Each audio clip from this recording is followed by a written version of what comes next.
Okay, fantastic. And before I get started, I want to make sure everybody can see the screen. You should see the very first slide, which is the middle school counselor college-bound basics.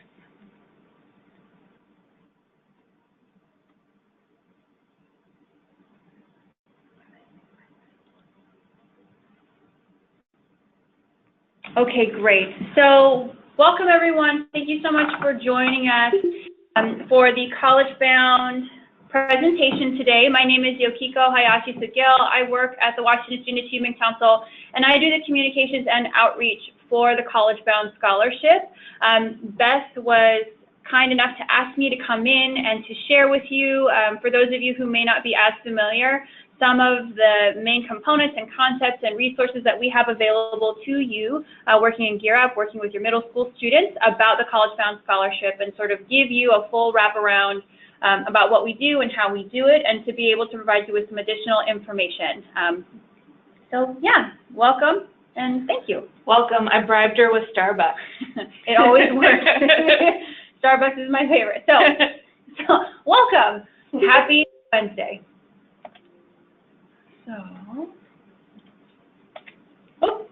So first we want to start with just the general benefits of going to college. I think this is one thing that I'm sure you as middle school counselors are aware of, but this is something that really drives why College-Bound exists, because we want to be able to provide students in Washington State with the means and opportunity to be successful.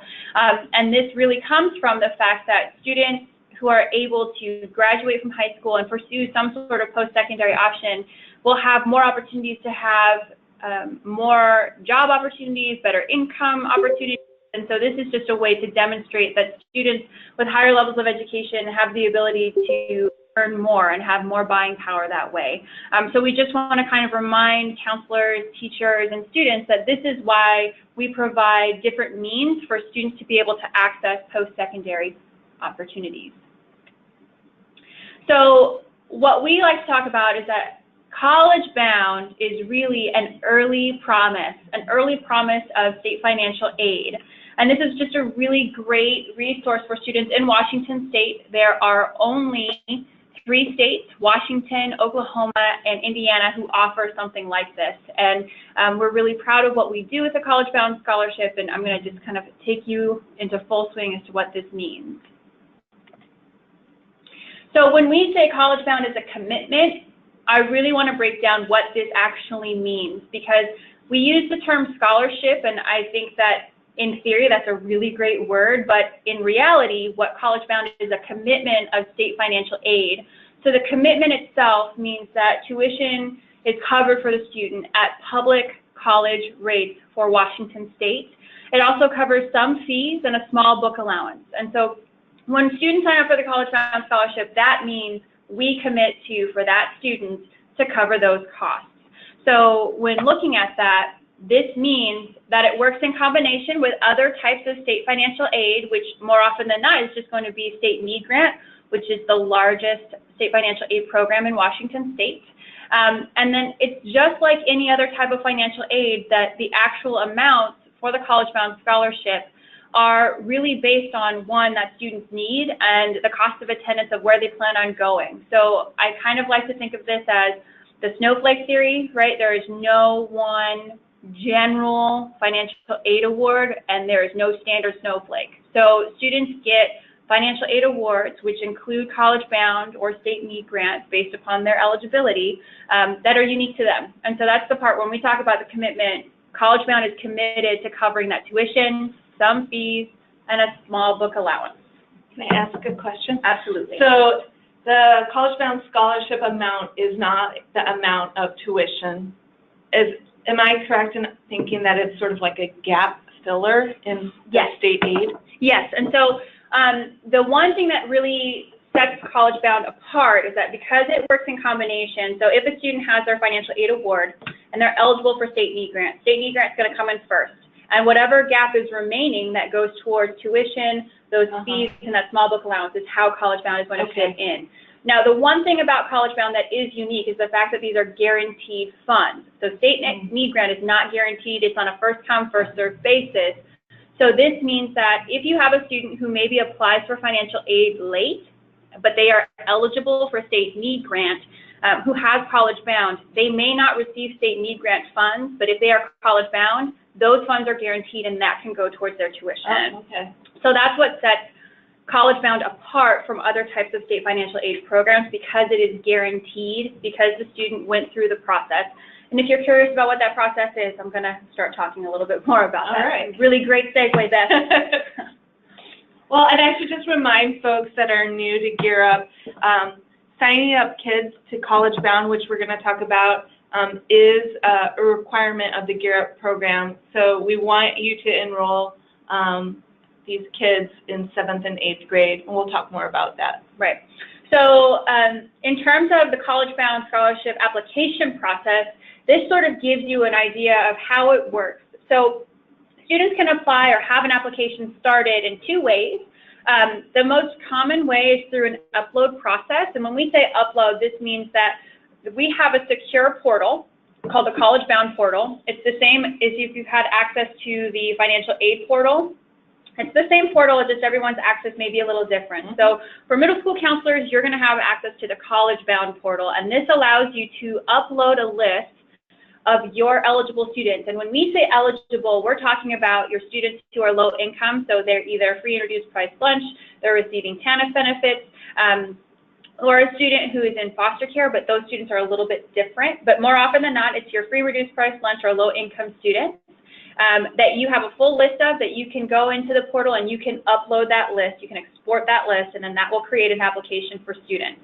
Now, if you don't have access to that, but you have a smaller group of students that you're working with, then maybe an online upload process isn't the best suited process for you, you can do an online application individually with students. So if you go to our main College Bound website, you will see there's a green button that says click to apply here. You click on that button, it takes you into an application. You put in some standard directory information in there, and then that creates the application. And then once we have that, it starts the process. So some of the people who are on the line are Gear Up staff, so college access professionals and not counselors. Mm-hmm. So would you recommend that they touch base with their counselor to see which process their school's already using? Absolutely, yes. When in doubt, reach out. That's sort of like one of my favorite little lines I say all the time. But yes, I would always reach out to your counselor. There could be someone at the district level, so that's something that every school and school district handles this a little bit differently. We've had some schools that create this whole online process and they have their go-to counselor or they have their go-to resource person, but some districts have taken on the initiative and they do it from the district level. So that means that the counselors and those who are on the ground don't necessarily have to do that uploading process, but they do more of the follow-up. Do you recommend that those other boots on the ground kind of people get access to the portal?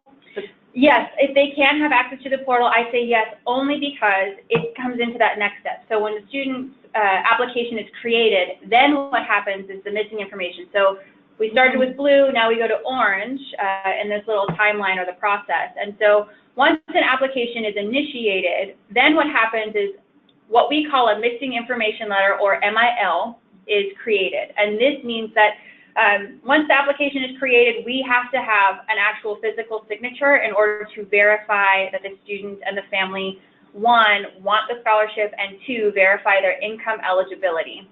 So that's why we have the missing information letter. Either that is generated by you in the portal and you can print it out based on your full list of students, or you can print out individual missing information letters.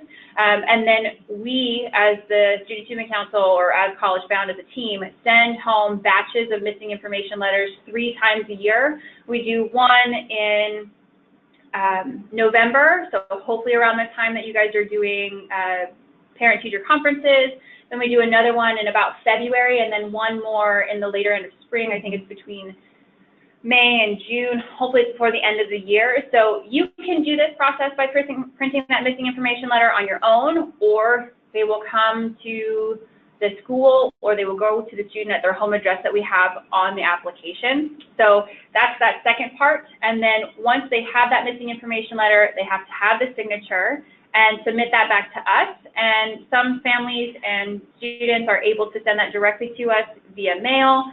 A lot of counselors and teachers collect them and then they mail them into us. You can also email them. So that's really important. We have secure email and fax forms, so you can email, fax them in, and the only reason we would suggest that you turn them in electronically is because that way you have a means to track them. So you don't need the wet signature if they do it that way? If you process it electronically, we just need to make sure that there's an actual signature on that particular form, the missing information letter. Okay. I always encourage people to try and keep track of the missing information letters that they've collected, whether it means that you keep a copy of it and then you mail them in, so that way in case something happens, because we can't control the mail, neither can you. But if you send them in physically, that way you have a document that says, hey, I actually do have a copy of this and I can scan it and email it to you, or you could then send in another copy and mail it in that way. But so long as we get that completed application with the signatures on there, it has to have a signature to verify that it's complete. All right, so then once you have that application process started, as I said before, you know, what is the College Bound Scholarship? It's that commitment. But here's that key piece that's really important to keep in mind is that students are eligible and apply in 7th or 8th grade. So this could be as early as the first day of their 7th grade year. We open up the application on September 1st.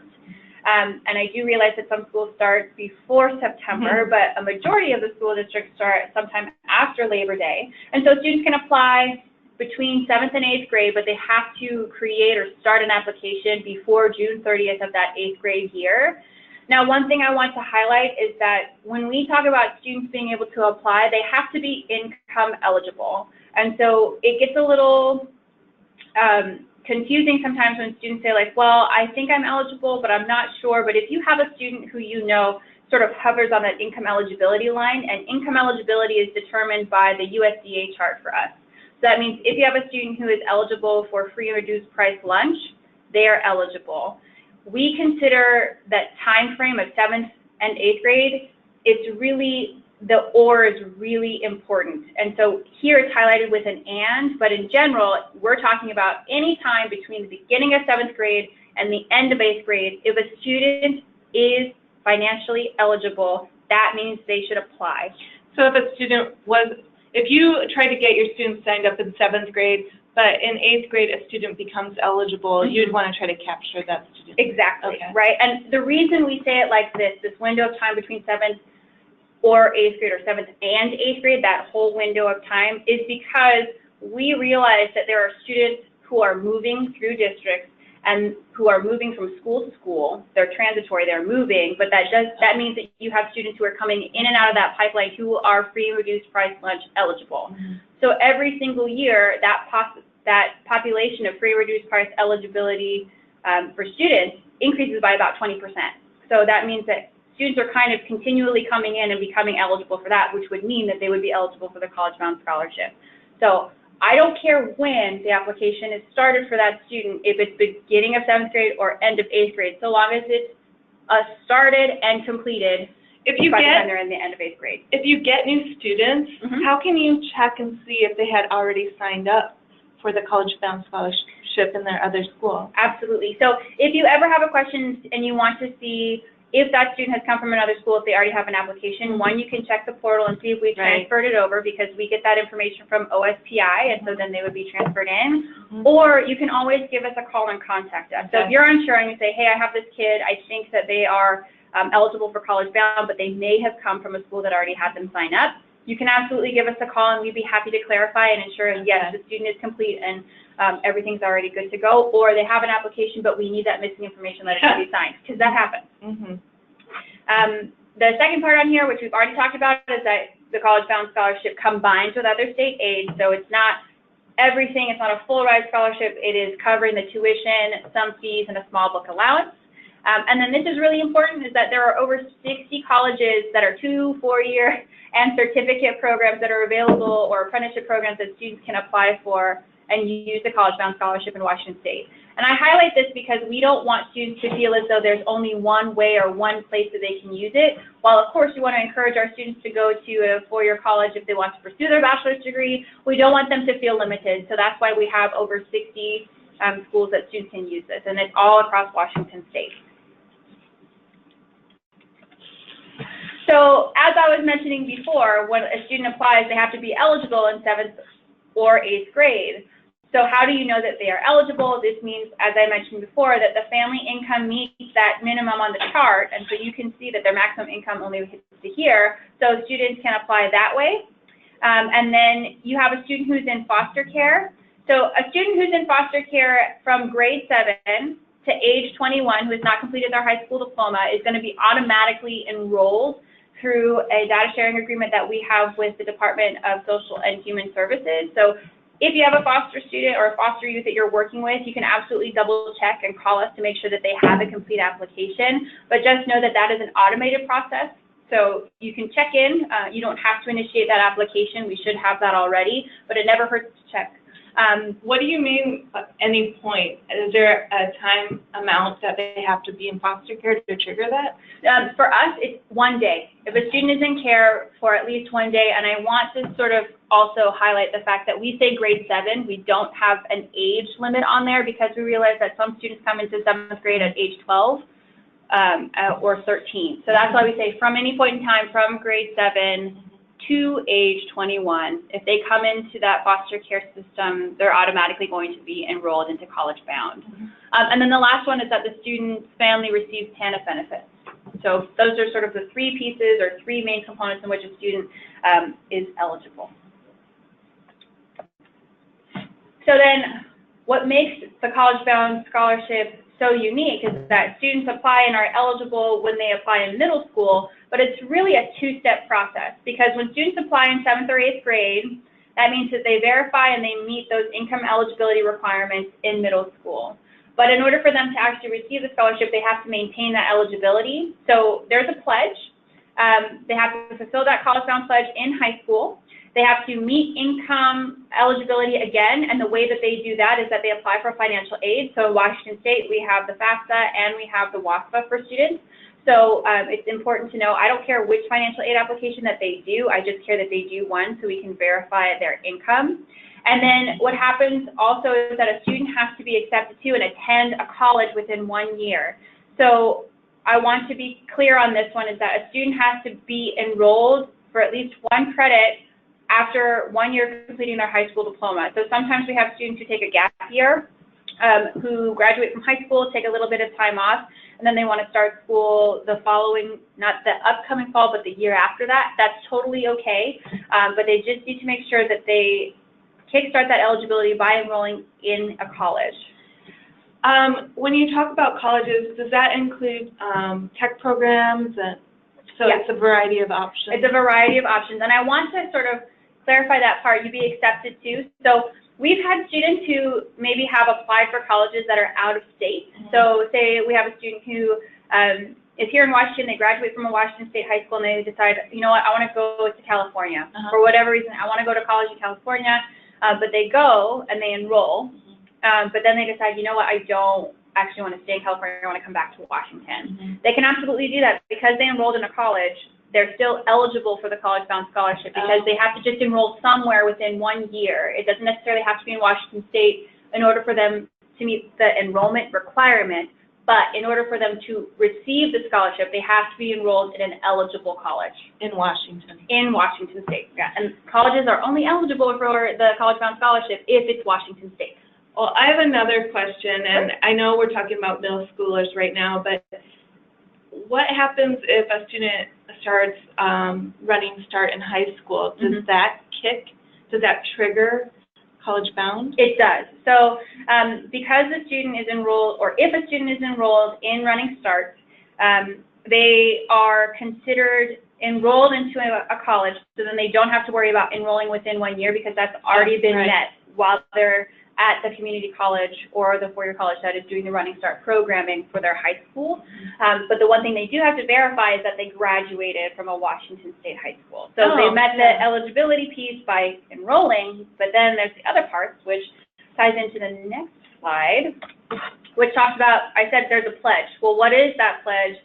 The pledge is to graduate from a Washington State high school with at least a 2.0 GPA or better, have no felony convictions, and then be income eligible, as I mentioned before, and that's done through the FAFSA or the WASFA, and then they enroll in college within 1 year of high school graduation. So that's the pledge. When students sign up at middle school, this is what you want them to remember. You want them to say, yes, I want to graduate, I want to be in good standing, I want to be a good citizen, and then I need to enroll. So then once a student is at that point of graduation, they've met the pledge, well, how do you continue to receive the college-bound scholarship? So this is what's important for those students who are now from middle school, they've done the parts in high school, and now they're actually at the college. What do they need to do? They need to make sure that they've enrolled. They need to make sure that they keep in mind that students have a total of 5 years worth of time to use the college-bound scholarship. So this is something that I want to really clarify, because there's a 5-year span of time after completing their high school diploma, but they have 4 years worth of scholarship to use. So that means that a student may enroll in a college and maybe take some time off. You know, we realize that things happen. Students may have to take time off to work or to be with family, or maybe they have a medical emergency, whatever the case may be. They have the flexibility to have 5 years worth of time, but they only have 4 years worth in terms of monetary value for that scholarship. So that's why we want to keep that in mind, because some students take time off, and if they meet that enrollment eligibility, that's fantastic. But if they don't enroll into a college to receive the funds, they only have 3 years worth because of the time lock. They can only use 5 years from completing high school graduation in terms of actual scholarship dollars. So just have them be thoughtful, and when they're planning that stuff out, you can really sort of encourage them to have that plan thought out, and of course, just remind them of what the requirements are. Do you communicate with students while they're in college, like, for example, to remind them to file a financial aid application? Or so we do that once they've graduated from high school, or while they're in their senior year of high school, right? And the part that's really incumbent upon the student is that we try really hard to reach out to them. We have a listserv. We try to reach out to students on a bi-weekly basis. So every other week we're reaching out to them, we're reminding them.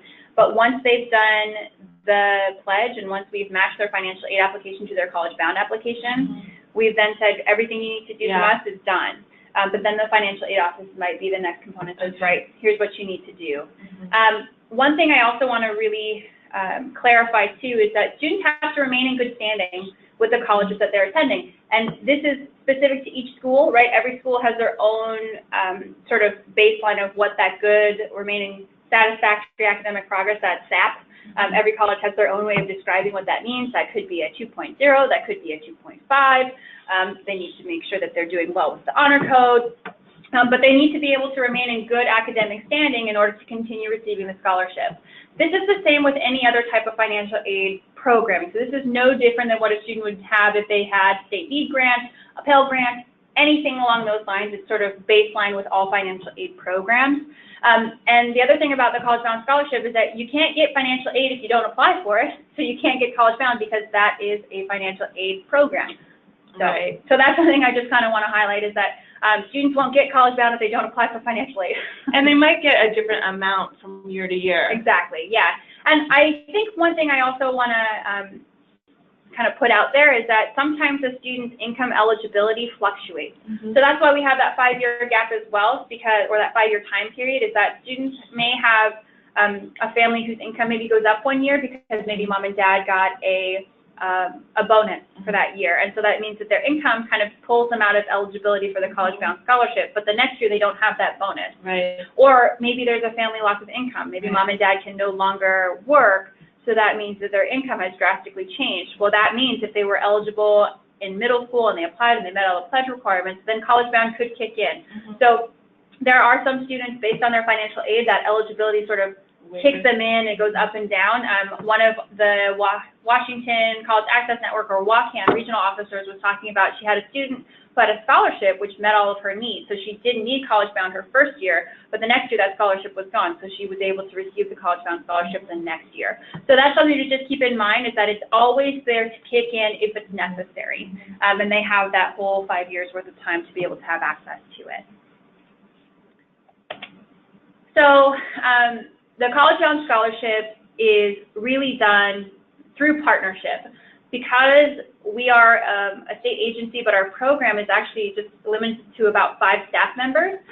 So I do the communications and outreach, but we have one person who answers the phones and the emails. We have one person who manages all the data and the portal. And we have one person who's super awesome who processes all of the applications. Thousands. She's 40,000 applications every single year. So that means that everybody's job is about that administration part of the scholarship for the WASAC team.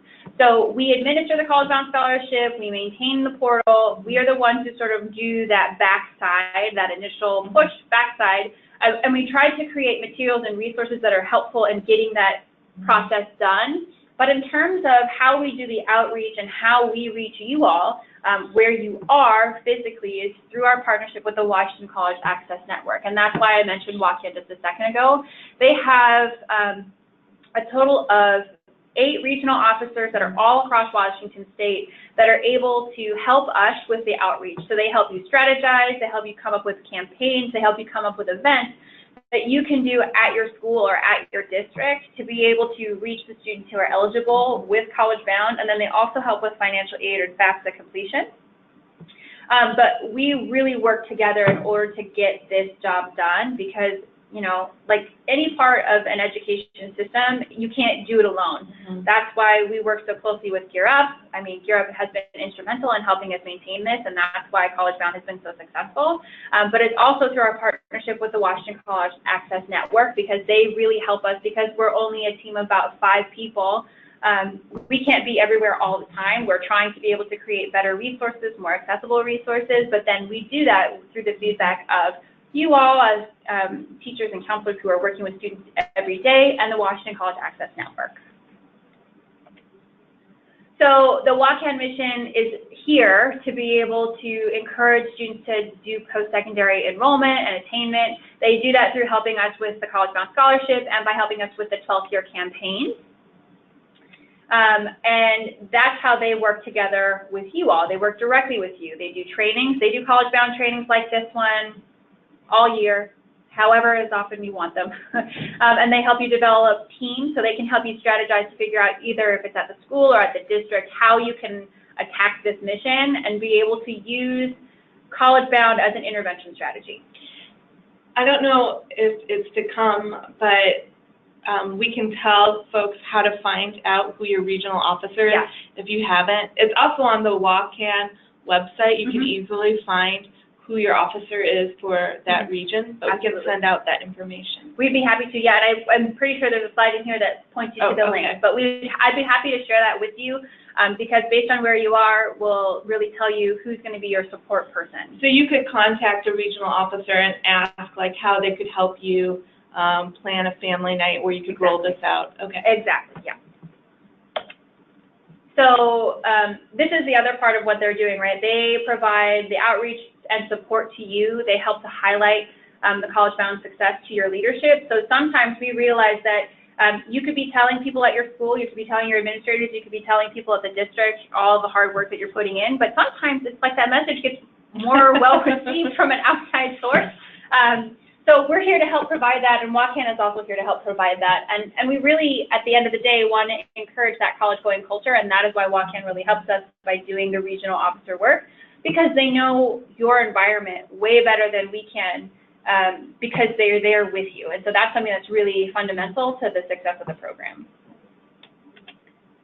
So in terms of some of the resources that we provide at WASAC, it's that middle school toolbox or the College Bound portal. So it's one and the same. The toolbox and the College Bound portal are the exact same tool. And this is where you can do lookup, you can do the upload, you can see if you're complete, you can see your sign up rate. So this is also really important for you to be able to see who you have, where they are in that pipeline, and then how much further you need to go. There's also that online application. We have an intro flyer, which is available in 11 languages. So this is just a really quick printable flyer that is available to you. You can print it in color or black and white. It's really accessible. We try to provide it in the most necessary languages, but it's just a really quick snapshot of the income eligibility, what the pledge is, and what students need to know and who to contact. So it's just a really good one-page or 1.5 pages because it's double-sided. And then we also have brochures, posters, and swag, so that's pencils, bracelets. We send magnets home with students, and those are available for you to order. There is an order form available on our website. And then we also have a counselor listserv, which is the same as that we send out to students on a bi-weekly basis. So we're sending out sort of message specific based on whether it's the middle school or the high school level. Could Gear Up staff who are not counselors get on that listserv? Absolutely, yeah. That listserv is available for anybody to subscribe to. Is your website unique to College Bound? Like Gear Up has its own website. Where can we find information? Yeah, absolutely. So College Bound, there's collegebound.wa.gov, which you can go to, which is our College Bound website, but it's really maintained through Ready, Set, Grad. So if you've gone to Ready, Set, Grad before, I'm going to tell you that everything that's important about the College Bound Scholarship is going to live in Ready, Set, Grad. You can go to the main WASAC website, and you can see sort of like the policy and procedure side of things, which may be fun for you, but maybe not as useful. So all the resources are going to be found on Ready, Set, Grad. But does WACAN has some things as well? Exactly. So we share a lot of the same information on the WACAN page too, and that's just WCAN.wacan.org. And so all of those are available. You can highlight them. We put them in as our partners and vice versa. So if you find us on Ready, Set, Grad, you will easily get connected to WACAN. I know that they had just developed a series of tools. Exactly. So that is perfect at segueing. So WACAN has a ton of really great resources as well, and we've worked collaboratively to get some of these resources developed. But they have a timeline. We worked really closely together to get this timeline set up for what, specifically at the middle school level, you need to know during the time of year. So like in the beginning of the year, between August and September, what should you be gearing up for? What happens in the winter? What happens in the spring? And then they also have a ton of sign-up activities. So if you're trying to figure out, well, what's a way that outside of doing an upload or an online application when you sit down with families one-on-one, what is an activity that you can do to capture quite a bit of students and create some buzz around the scholarship? And then something that they have really been doing a great job at is the college signing celebration, and they have a toolkit that's available. So when you have students at the high school level who are graduating and declaring, I'm going to school, or I'm going to be signing up, and I'm going to this particular place, or I'm going into the military, they have a really great set of tools and resources that sort of build that momentum around success and seeing their peers succeed and kind of encouraging their classmates. Sometimes they even have some funding to help out. Exactly. They also have had grants in the past that can help you pay for it. And then that last one, the college knowledge materials are really awesome. They have this whole workbook. I mean, it's pretty intense. It's like 23 pages. Yeah, you can use alone or all together. Yeah, and so they have one-pagers that are available that you can print. They're really colorful. They were designed completely with student input. So we went through an iterative process, and when I say iterative, I mean it was really iterative. We started off with Word documents and bullet points because we are adults and that's how we like to get things done. But, you know, young Generation Zers and millennials don't particularly care for that. So we wanted to encourage students to tell us real feedback. What do you want to see? What do you want to know? What is it that we can provide for you and how you want it? And so when you see the college knowledge materials, it's very vibrant, it's got a lot of color, it's highlighted, it's really drawing their attention to what are the most important details, and that is because students said they wanted it that way. Yeah, I think it could be used as a workbook or handouts or even displayed in a bulletin board or on a wall. Exactly. Like they're pretty great. Yeah, and if you want, you can print them off of their website. They're available online. You can have access to them. You could also reach out to your WACAN regional rep, and they may be able to provide you with some if you do one of their events. So they have had some printed copies available. Okay. So going away from really fun materials to College Bound portal stuff, which is really fun, I think you probably find this useful, is that when we talk about the portal and the toolbox, this is really what it's about. It's about starting that application. It's about updating it and completing that sign up. So I sort of mentioned that this is a toolbox, this is what it looks like, but this just allows you to kind of see what it is that you can do and what you can manipulate within the portal itself. And so if you are a person who has access or you're the one who does the upload, we're talking about doing that first round in October. And the more consistently you do it, the more frequently we'll have a better sign up rate for you, because then you'll know more than one time a year who your eligible population is. So that's why we recommend the first upload in October once you have your free reduced price lunch list of students, and then go from there and then continue to update it. Because again, the more frequently you update it, the better information that we have, because we don't have access to your free reduced price lunch students. You do. We don't have access to that. So in order for us to be able to have more accurate information and accurate data, it has to come from you, the source. And then, as I mentioned before, you can look up an individual student. You can look up their application history, so you can see if when the application was started, if a missing information letter was dispersed, and then you can update a student's contact information. You can get a downloadable list of who still needs one, and then you can do the missing information search and get signature verification. Do students get anything after they've signed up? Yes. So if a student has completed their app, we send them a certificate. Because I was wondering, like, could they put it in, like, their high school and beyond plan somewhere? Could they put it in some sort of portfolio that they might be maintaining? Yeah, so that they absolutely. remember? Yeah, and we also have a repledge certificate available online as well. So if you are at the point where you have a student who's completed it, they've got their certificate. Some parents are really good at keeping that stuff. Some students are really good at keeping that stuff, but not everybody has access or the ability to keep everything. So if you wanted to really encourage your students to use that in a high school and beyond plan, you could use the repledge certificate, which we have available on our website, the College Bound website. Real fun. And then sort of some information that's really good for you guys to know is that how can WASAC really help you get this job done outside of providing some swag to promote it, right? Pens, pencils, bracelets, brochures. We help with that follow-up, right? We send home those missing information letters, and we try to send out as many contact points as we can. The hard part about that is that we are sort of an outside entity, so the more accurate the contact information can be when it comes from you guys, the better it will be, so that way we can kind of continue to bug those students so you don't have to do it alone. And then we provide correspondence. So we try to, every single year, send out a packet in the fall and in the spring. So we let people know, based on the previous year's sign-up rate, where you are, what those students are doing, how successful they've been, and then we also send another one in the spring that lets you know what the rate is looking like for this upcoming year. So we're talking about, we have our Gold Star schools, which have a sign-up rate which is above state average, and then we also have sort of like celebratory pieces saying, hey, here's some really great schools that are doing really great work. We should highlight that and use that to be able to say, you know, it's being done. So it's easy to replicate. And we always like the idea of working smarter, not harder. So if someone's doing something that's really great at their school and it could potentially work at your district or your school, we want you to take that and use it. And I see at the end you have FAFSA completion, but Dreamers can apply for this. Absolutely, yes. So something that is important to know is that students who have DACA status, so students who already have DACA status, unfortunately, there are no longer students who can apply for it, but those who are already in that DACA pipeline and who are already DACA recipients will have access to the College Bound Scholarship if they applied in middle school. So the way a student would receive the College Bound Scholarship if they are undocumented is to have DACA status and to apply for the WASFA. And so the WASFA, again, is the Washington Application for State Financial Aid. So for your undocumented students who have DACA, they should be able to receive the College Bound Scholarship so long as they are income eligible. Right?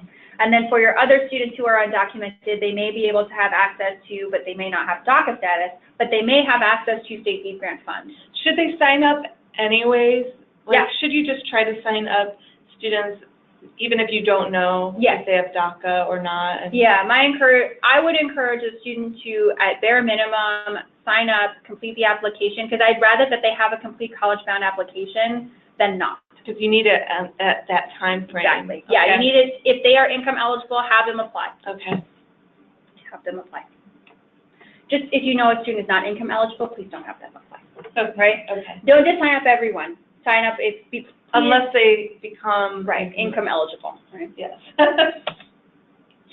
So if you guys have questions and you're like, hey, I don't remember what this is, or hey, I need help, please feel free to contact us. So the College Bound email, we check all day, every day, Monday through Friday. And then you can shoot us an email at collegebound@wasac.wa.gov. You can contact us on the phone. We love talking to people. And we're option 1.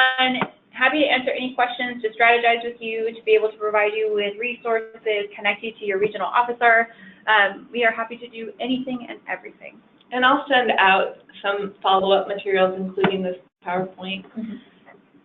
And then, so if you're trying to figure out, we talked about this before, so if you want to figure out who your Waukegan regional officer is, it's on that website here. Now, I realize you may not want to write that down by hand, but if you go to the waukegan.org, they have the contact us, and they have pictures, so you can see who your rep is and where they are, but they are color-coded, so you can see that they have a rep for the northeast corner, one in the central and southern parts. We have some really great team members that we love working with, so I'm really happy to help and help us partner together to make sure that you guys have what you need. And they can count as match. Yes. So, something to note. Match is super important. And then that's it. So I did see that some people had questions, and I will answer them. If you want to type them into the chat box, that would be super helpful so I can read them and then respond. Okay. So let me get up to the first one.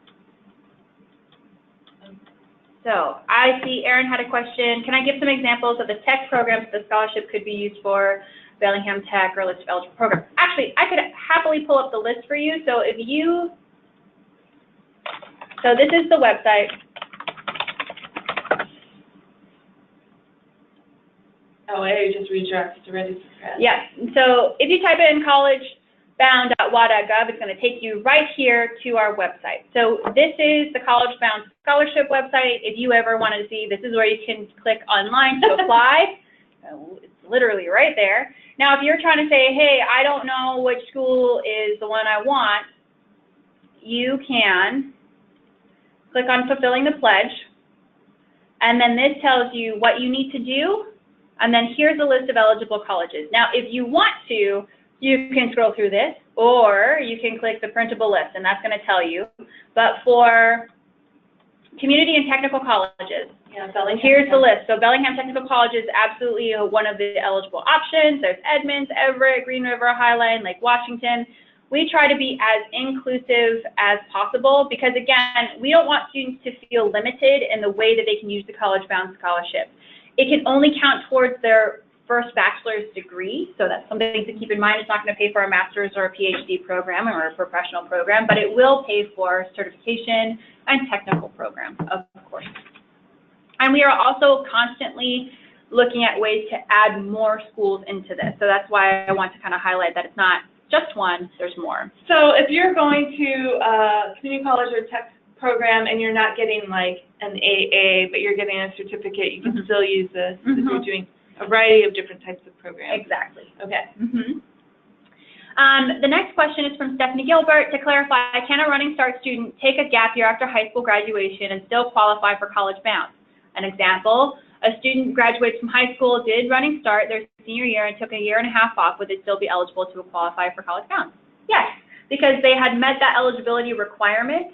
So it already started that 5-year time that they can use the scholarship. Now, so if they take a year and a half off, that means that they may have sacrificed a semester's worth of time that they, in terms of what they could use, but they would still be eligible to have access to the College Bound Scholarship. Would that mean that they only have 3.5 years left then if they started their senior year? It may, just depending upon eligibility and all that. But the clock starts. But the clock has already started, Okay. right? So again, the clock is 5 years, so if they take a year and a half off, that would mean they could potentially, but a student can have access to it in the summer. So that's the part that I like to highlight too, is that students, continuous enrollment. So if they enroll in summer, that's considered a quarter or a semester use.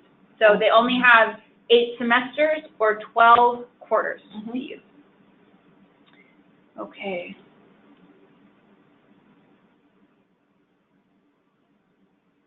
So that's a great question. We do not have College Bound brochures and posters in Russian or Tukey yet. We only have the brochures and posters available in English and Spanish, but that is a great suggestion. And so we've been looking at trying to provide more of our materials in other languages. And I know that Russian is definitely one of the top 5, Russian, Vietnamese, and I cannot remember the last one. Tagalog. There's like a handful that are out there, or Somali. Those are the ones that are really active. So I will take that suggestion and we will try to figure out if we can get that printed. But we definitely have, at bare minimum, we have the like one-pager. The one-pager available, and we do have paper applications for languages other than English.